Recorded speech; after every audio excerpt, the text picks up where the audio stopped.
Jadi kalau lu dapat opportunity nih, ternyata challenging, ambil gitu, jangan takut-takut, jangan minder gitu. Ketemu orang yang lebih pintar, jangan dijauhin, jangan dimusuhin, deketin, belajar gitu kan.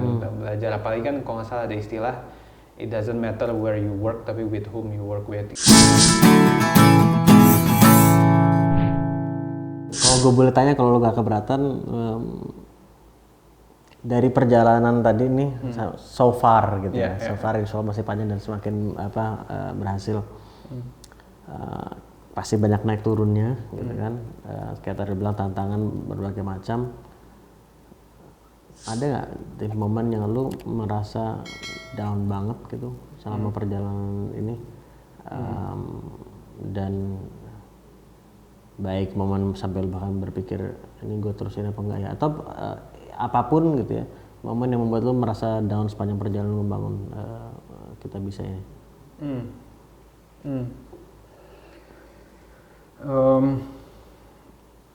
Ya, I think penolakan ya yang membuat ada bikin down ya.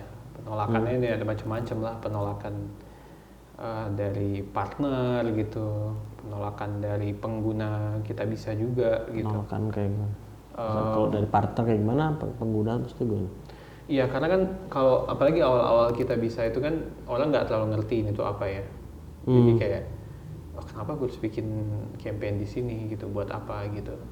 Jadi nggak mudah sih untuk meyakinkan orang untuk kayak, ya apalagi buat galang dana gitu ya. Walaupun ya nanti kita janjiin nanti bisa dapat donasi dan lain-lain, tapi ya banyak juga yang akhirnya udah bikin tapi nggak dapat donasi. Ya gitu-gitulah. Jadi kayak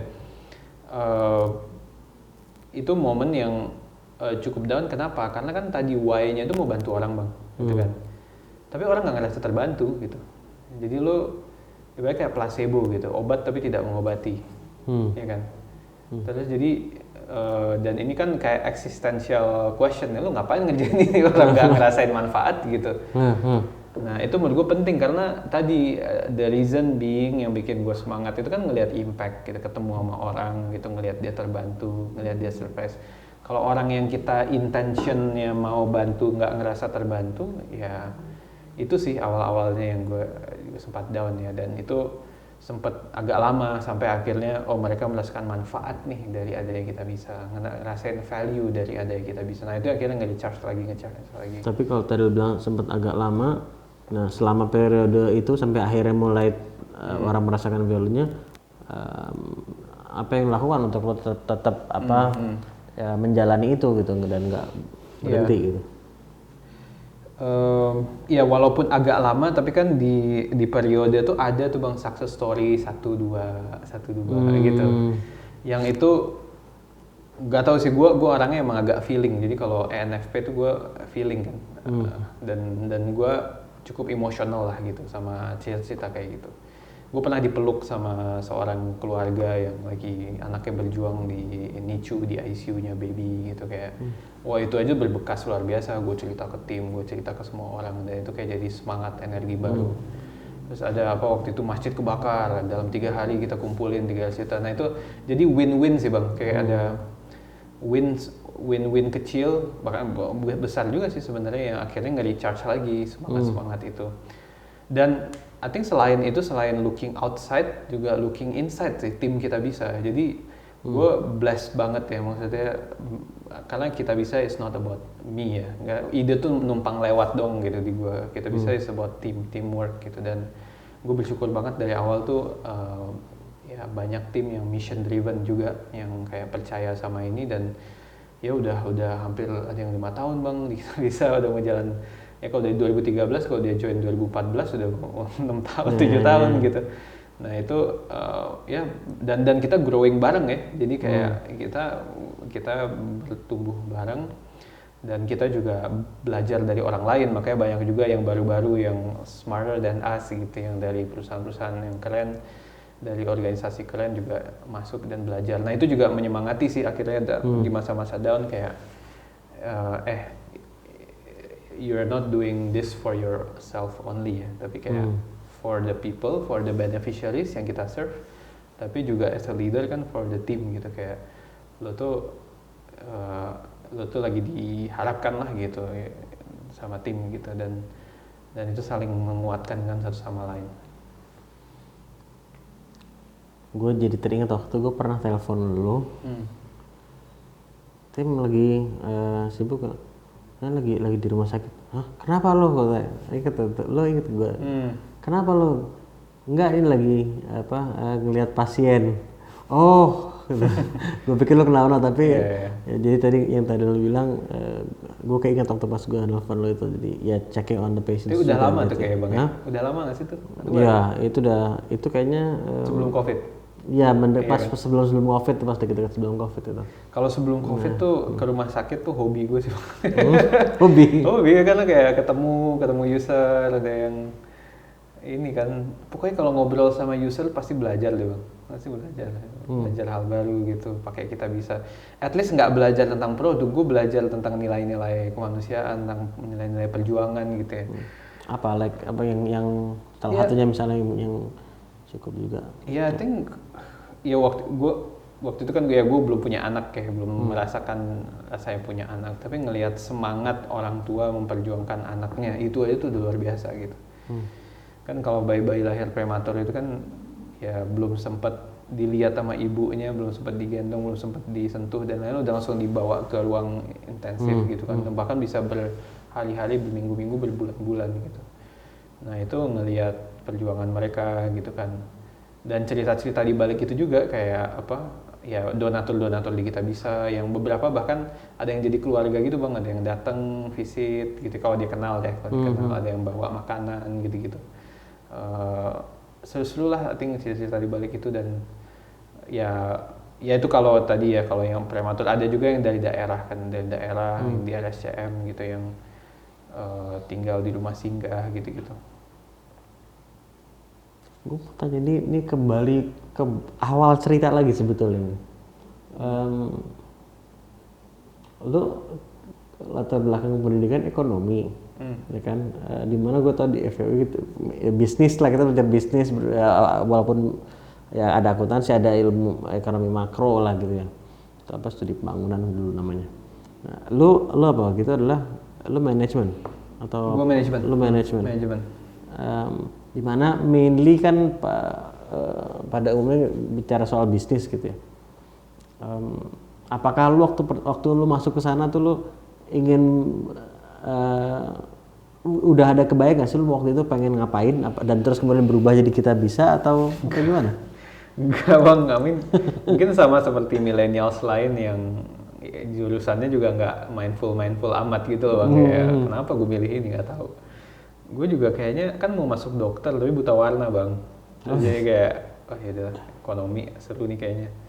Karena gue suka jualan-jualan pas SMA gitu, jadi kayak kata orang tua kayak coba aja ekonomi manajemen gitu, belajar bisnis. Kayak nggak ngerti juga sih, dan iya benar-benar nggak kebayang sih bang. Tapi selama lu udah mulai kuliah mendekati, lu kan sama profesional di rumah perubahan setelah lu kuliah, setelah selesai kan? Iya, tapi pas kuliah beliau dosen kan? Iya, oke.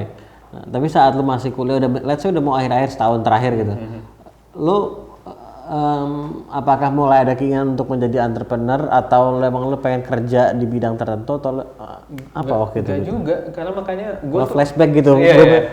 Apa gitu waktu itu? Jadi bahkan gue join Parenal tuh kecelakaan gitu bang, gue email beliau minta rekomendasi S2. Jadi gue tuh pengen S2 lanjut gitu kan, Pak saya mau S2 ke kampus ini gitu. Walaupun waktu itu gue nggak yakin amat gitu, kayak gue nggak punya strong reason lah kenapa gue kesana. Kayaknya Parenal membaca itu gitu, dan terus dia bilang kamu ikut saya aja yuk gitu. Kayaknya itu persis deh kata-kata dia tuh di email kan, simple ya, kamu ikut saya aja yuk di rumah perubahan gitu. Apa nih? Gue ikut ngapain nih gitu. Tapi ya udah gue cobain aja kan, gue baca buku beliau tuh dari SMA kan, kayak gue respect banget sama beliau. Dan pas join ke sana, assignment pertamanya dikirim ke Pulau Buru bang. Kirim ke Pulau Buru, disuruh ngerjain pemberdayaan masyarakat Pulau Buru, di masyarakat adat di Pulau Buru, bikin minyak kayu putih sama peternakan sapi. Gue nggak ngerti apa-apa kan, tapi disuruh nginep di sana 2 minggu, ditinggalin gue. Jadi kayak ya lucu lah pokoknya, pelajaran-pelajaran yang menarik lah selama di rumah perubahan, dapat exposure macam. Nah dari sanalah akhirnya ada buku social entrepreneurship. Akhirnya kita bisa, jadi nggak kebayang sama sekali sih. Ini kayaknya mirip sama apa yang pidatonya Steve Jobs pas apa commencement speech di Stanford itu kan. Connecting the dots Ya, backwards itu. backward. Jadi kayak kita udah di sini, ternyata ini gitu kan. Karena dulu tuh gue juga termasuk yang punya mazhab perencanaan gitu, bang, bikin life map kan. Oh tahun ini segini. Tapi ya lu nggak pernah tahu lah, Allah bukain pintu-pintu yang nggak terduga kan gitu. Jadi makanya kalau apa di Kung Fu Panda tuh kan ada yang yesterday is history, tomorrow is mystery, today is a gift. That's why it's called present gitu. Jadi kadang terlalu memusingkan kayak nextnya gimana atau masa lalu, tapi sebenarnya hari ini gitu. Nah gue bersyukur banget sih titik-titik itu membawa gue ke titik ini gitu. Dan kalau ngelihat waktu itu dan buat begini, mungkin lebih tepatnya gue tanyakan adalah buat mereka yang sekarang masih bingung juga gitu, mungkin di fase-fase di akhir masa pendidikan tertentu gitu misalnya, apakah gue lanjut pendidikan, apakah gue kerja, apakah gue do something yang sendiri atau apapun itu gitu. Tapi mereka masih bingung. Lo ada saran nggak, apa ya saran lo gitu buat mereka? Ya klise tapi kayak ikutin kata hati gitu ya bang ya. Mungkin lo harus sharing nih. Kan I'm on my way. Lo always kan filosofi gitu kan bang. Always on my way gitu kayak. It's never ending journey gitu. Lo nggak usah overthinking.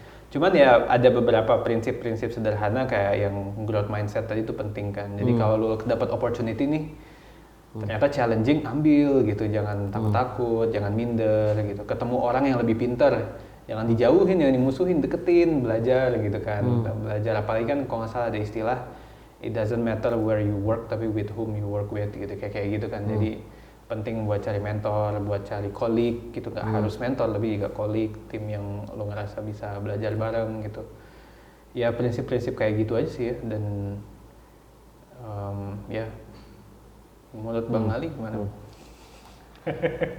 Saat ini gue akan share di waktunya. Di waktunya.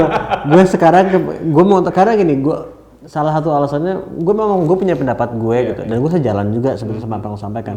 Tapi dari pengalaman gue dari orang ke orang, mereka punya pengalaman perjalanan masing-masing yang sangat menarik, yang unik, yang itu juga sumber pembelajaran juga buat gue. Makanya gue nanya ke lo, gue mau tahu kalau dari pengalaman lo gimana gitu, apa yang lo lakukan waktu itu gitu.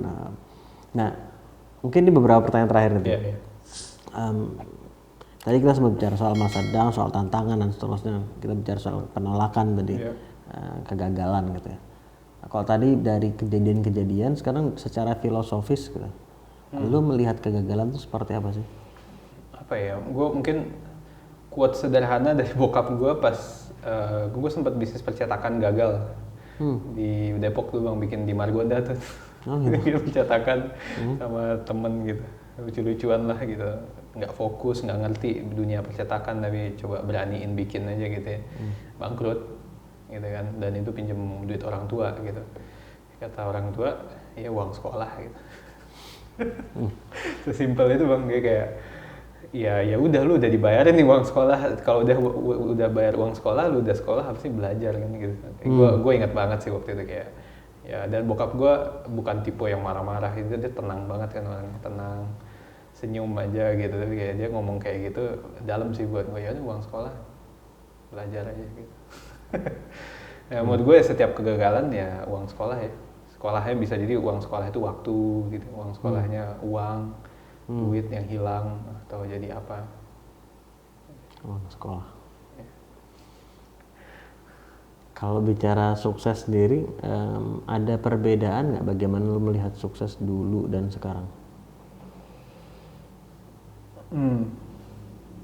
Ya. Kalau yang kayak recent banget nih, karena alhamdulillah baru punya anak kan, jadi kayak think kayak the way I see life itu juga somehow expanded gitu, kayak tentang anak juga kan, tentang keluarga gitu. Nah natural lah ya, kayak semua semua manusia kalau momen-momen punya anak tuh lagi redefining. Jadi I think sukses tuh juga ngomongin kebahagiaan inner circle kita ya. Jadi orang di sekeliling kita yang utama, nukleus. Apalagi kalau ngelihat anak tuh kan kayak kita ngebayangin masa depan seperti apa gitu. Bahkan ya dunia seperti apa yang akan dia tinggali pas dia dewasa gitu. Jadi kita punya tanggung jawab kan menjadikan dunianya itu layak buat dia tinggali gitu. Yang kayak gitulah itu sukses sih, kayak gimana memastikan lo bisa kontribusi ke lingkaran terdekat gitu kan. Ya dan kalau yang lain I think khairunas anfa'uhum linnas itulah ya yang menjadi bermanfaat. Klise tapi menurut gue itu basic sih, yang paling basic untuk apapun ya. Segi dan menjawab banyak aspek, secara spiritual menjawab dan secara bisnis menjawab loh Bang, karena kalau bermanfaat buat orang kan lo bisa sustainable gitu, lo bikin apapun produk dibeli kalau bermanfaat buat orang gitu. Jadi kayak it's a two way. Ya, that's true. Kalau dulu tuh? Ya kalau dulu mungkin referensi masih terbatas, ya dulu tuh apa mungkin kalau kuliah ya mungkin lulus gitu yang membahagiakan orang tua gitu aja sih suksesnya, terus bikin percetakan, bikin warung Padang gitu. Gitu-gitulah. Tim, rekomendasi tim terakhir tim buku maupun film kalau misalnya lu ada rekomendasi yang mungkin yang teringat aja saat ini. Tentang apa Bang? Ini sih buku yang lu rekomend gitu. Buku favorit tertentu mungkin yang sangat berkesan buat lu. Pas SMA tuh kan gue nggak terlalu bisa interaksi sama orang ya. Gue baca buku dan gue join MLM. Nah di MLM itu ada buku wajib untuk jualan gitu kan. Bukunya Dale Carnegie Bang, yang How to Win Friends and Influence People ya, pasti khatam lah Bang Ali nih. Itu kayak buku kalau dulu Nokia tuh ada apa 2110 2110 handphone sejuta umat. Sejuta umat ya. Ini buku sejuta umat sangat bagus, gue juga sangat sangat impactful dan kecil kan Bang. Iya. Buat orang pemalas kayak gue zaman dulu yang buku tebel-tebel malas gitu, dan kecil, translasi kan bahasa Indonesia dulu kan. Bagaimana mempengaruhi dan memenangkan pertemanan. Gue aneh banget lah gue, tapi gue baca tuh praktikal banget. Dan itu ibaratnya gue bisa praktekin gitu, kayak gimana interaksi sama orang, gimana menghargai orang lain gitu. Dan itu gue baca SMA, dan itu modal gue merantau. Jadi gue merantau itu gue relatively udah bisa interaksi sama orang tuh salah satunya karena buku itu. Nah gue merekomendasikan teman-teman yang mungkin ngerasa dirinya suka kurang bagus dalam hal pergaulan atau komunikasi atau kayak hubungan dengan manusia tuh Dale Carnegie itu classic books yang legend ya Bang ya. Bang Ali sepakat lah. Sama satu lagi sebenarnya dia ada pasangannya tuh, David J. Schwartz, The Magic of Thinking Big. Kecil juga kan? Kecil juga, ya. Buku-bukunya kalau di toko buku tuh 2 tuh barengan buku klasik. Ya penulisnya udah tahun berapa tuh Bang? 50-60 tahun ada kali buku itu. Ya, buku klasik banget. Tapi masih relevan ya. Masih relevan.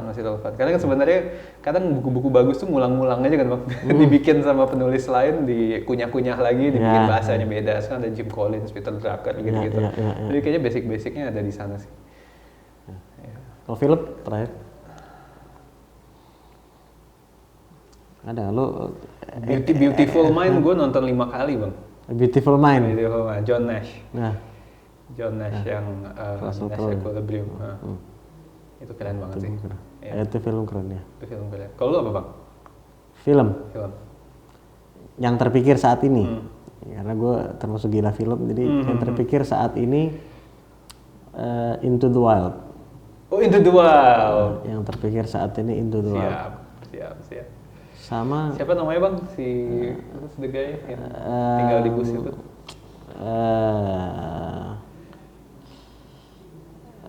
Alexander Supertramp. Alexander Supertramp. Iya benar. Tapi itu bukan nama asli. Bukan nama aslinya. Gue malah kita nama itunya. Iya, Supertramp. Gue yakin pasti ada di bucket list lu one day ke bus itu ya. Di Alaska itu. Iya, Alaska. Film Bucket List itu juga bagus. Oh, film Bucket List. Bucket List juga ya komedi tapi ya ringan tapi bagus sih menurutku. Gue langsung pengen cerita film ya. Oke, David nanti. Kalau buku apa Bang? Kalau buku? Buku juga sangat banyak sih sebetulnya. Tapi kayak pertanyaan yang kayak tadi yang terpikir saat ini ya. Dale Carnegie tadi salah satunya. Gue sering ngerekomendasiin orang bukunya Dr. Joe Dispenza. Judulnya You Are the Placebo. Walaupun bukunya agak berat, tapi menurut gue itu berat dalam arti secara fisik bukunya berat, gitu, tebal banget buku Tentang itu. You Are the Placebo itu bicara jadi placebo itu kan sesuatu yang kayak obat tapi sebetulnya bukan obat, isinya kosong. Tapi dia berdampak seperti obat gitu. Jadi dan dalam tubuh kita tuh sebetulnya ada apotek paling lengkap gitu loh. Nah, tapi bagaimana kita bisa menghadirkan itu, jadi bicara soal belief juga, keyakinan, membangun keyakinan dan menghilangkan keyakinan-keyakinan negatif juga. Tetapi buku itu gue sangat suka karena itu satu sangat scientific gitu. Karena gue orang yang dulu tuh gue cukup suka gue skeptis lah gitu. Nah, kalau ada questioning, ya gue kadang bukan cuma bertanya tapi kadang agak kelewatan jadi mempertanyakan gitu. Ya nggak apa-apa sih mempertanyakan, sebetulnya oke juga gitu. Dan itu menurut gue buku itu sangat menjawab secara saintifik banyak hal yang jadi ini tuh latar belakangnya. Jadi ketika lu dapat penjelasan saintifiknya menjadi lebih clear sehingga dan juga itu buku praktikal walaupun sangat panjang tapi praktikal. Apa satu hal yang menarik yang dijawab dengan baik di buku itu? Contohnya? Salah satunya ya, ini gue jadi wawancara beneran nih. Oke, salah satunya kayak gue kan sekarang gue bisa ngambil sertifikasi tentang law of attraction. Sesuatu yang gue sangat waktu pertama kali mendengar gue bukan cuma skeptis tapi gue sinis bahkan. Gitu. Jadi gue nggak tahu tapi sok tahu lah gitu. Dan ketika baca itu gue buku si Dr. Joe Dispenza ini juga bicara tentang itu. Tapi menjelaskan dari sisi quantum fisika kuantum yang gue butuh waktu beberapa kali untuk membaca, tapi jadi secara saintifik mengenai law of attraction itu sampai jadi sangat jelas kenapa begitu, dan dia ngasih guidance yang sangat praktikal bagaimana untuk mengaplikasikannya. Sampai akhirnya gue ngambil sertifikasi gitu agar gue juga bisa share ke orang mengenal dan gue merasakannya sendiri gitu. Itu sih salah satunya. Gue jadi banyak share juga di buku-buku. Nanti You Are the Placebo. You Are the Placebo. Sama lo juga bisa baca buku judulnya Karena Bahagia Bukan Tujuan. Terus hidup mau ngapain? Hidup mau ngapain? Penulisnya namanya Ali Zainal gitu. Linknya langsung Linknya langsung ya. Kok jadi menutupnya dengan gue sharing? Ini episode pertama luar biasa ini mengaplikasikan Dale Carnegie. Iya, emang enggak? Kan jadi gue diwawancara. Thank you so much. Gue enjoy banget dan gue seperti gue yakin di awal gue yakin gue akan belajar banyak dari lu dan selalu belajar hal baru dari lu juga. So thank you so much udah ngeluangin waktunya, udah berbagi juga untuk gue pribadi dan juga buat semua yang nyimak obrolan ini. So terima kasih, semakin sukses insyaallah. Amin. Dan apa yang bisa kita bantu kita bisa join saling jaga. Langsung setelah ini ajakin keluarga besar semuanya daftarin. Join saling jaga juga. So terima kasih banyak sekali lagi. Sama-sama. Thank you so much atas waktu lo, atas berbaginya. Siap. Assalamualaikum warahmatullahi wabarakatuh. Kita ketemu di episode selanjutnya.